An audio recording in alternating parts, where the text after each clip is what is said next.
મિત્રો, શું તમે જાણો છો કે આપણો દેશ 2014માં જ પોલિયો વાયરસથી મુક્ત ઘોષિત કરવામાં આવ્યો હતો?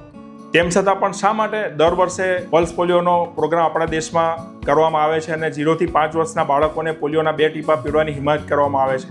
તેનું કારણ એ છે કે આપણા પડોશી દેશ સહિત વિશ્વના ઘણા દેશોમાં હજુ પણ પોલિયોનો વાયરસ સક્રિય છે અને જ્યાં સુધી પૂરી દુનિયા પોલિયોના વાયરસથી મુક્ત ન બને ત્યાં સુધી આપણે 0 થી 5 વર્ષના આપણા તમામ બાળકોને દર વર્ષે પલ્સ પોલિયો પ્રોગ્રામમાં જઈને 2 ટીપા પોલિયોના અવશ્ય પીવડાવવા જોઈએ.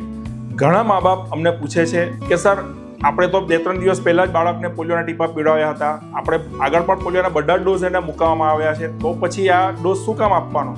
તો એનો જવાબ એટલો છે કે આ એક એક્સ્ટ્રા ડોઝ છે અને આગળ ગમે ત્યારે પોલિયોનું વેક્સિનેશન કરાવ્યું હોય, પરંતુ આ ડોઝ આપવા કમ્પલસરી છે. એટલું જ નહીં, પરંતુ તદ્દન સુરક્ષિત છે અને આપણે બાળકોને આ ડોઝ પીવડાવીને આપણા ભવિષ્યની પ્રજાતિને પોલિયોના વાયરસથી બચાવી શકીએ. Thank you.